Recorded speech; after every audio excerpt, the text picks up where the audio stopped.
In the annals of history, few figures have had the transformative impact of Otto von Bismarck, often referred to as the Iron Chancellor.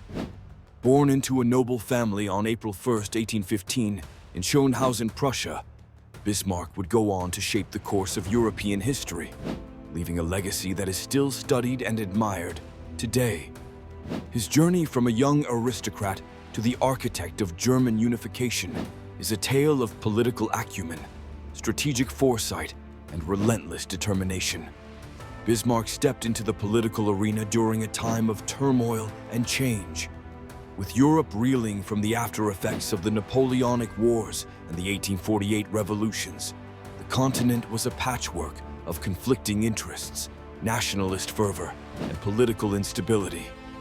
It was against this backdrop that Bismarck began to make his mark. His political career commenced in earnest when he was appointed as the Prussian ambassador to Russia and France.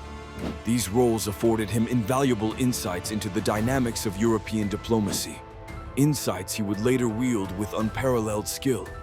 In 1862, Bismarck was appointed as the Prime Minister of Prussia by King Wilhelm I, a role he accepted with a clear vision. His primary goal was the unification of the German states, a fragmented conglomerate of duchies, kingdoms, and principalities, into a singular and powerful German empire. Bismarck's strategy was not one of speeches or diplomacy alone, but of calculated conflict. He famously stated that the great questions of the day will not be settled by speeches and majority decisions, but by iron and blood. The first step in Bismarck's plan was to modernize the Prussian army, a move that laid the groundwork for a series of wars that were as swift as they were decisive. His first major engagement was the Danish War of 1864.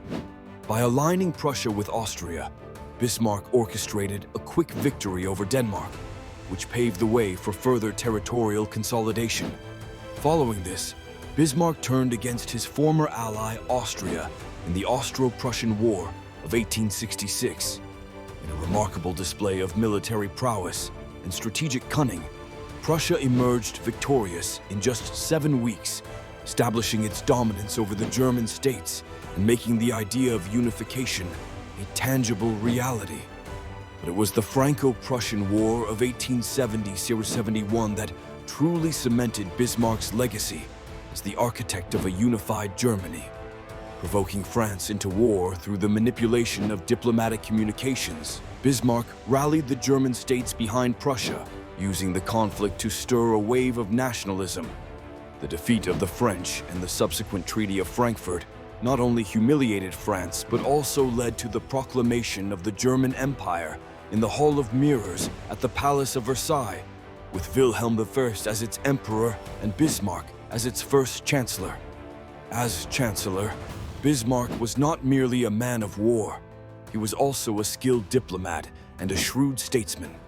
His foreign policy, known as Realpolitik, was grounded in practical considerations, often overriding ideology and sentimentality. He established a complex web of alliances, most notably through the Congress of Berlin, to maintain peace in Europe and protect the newly formed German state from potential adversaries. Domestically, Bismarck's tenure was characterized by significant reforms and social legislation. Understanding the potent threat posed by socialism, he introduced progressive policies such as health insurance and pensions to appease the working class and undermine the appeal of socialists. Despite his conservative roots, these measures laid the foundation for the modern welfare state, illustrating Bismarck's adaptability and foresight. Yet, despite his successes, Bismarck's later years were marked by political isolation and growing opposition. The very forces of nationalism and liberalism he harnessed for unification began to challenge his conservative rule. In 1890, following a series of disagreements with the new emperor, Wilhelm II, Bismarck was compelled to resign.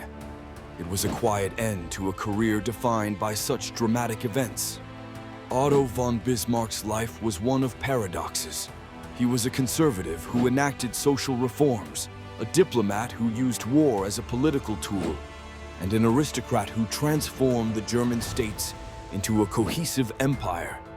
His legacy is multifaceted, and while his methods were often ruthless, the stability he brought to a fragmented Europe cannot be understated. As we look back on the life of the Iron Chancellor, we recognize not just his contributions to Germany, but also the enduring impact he left on the geopolitical landscape of Europe.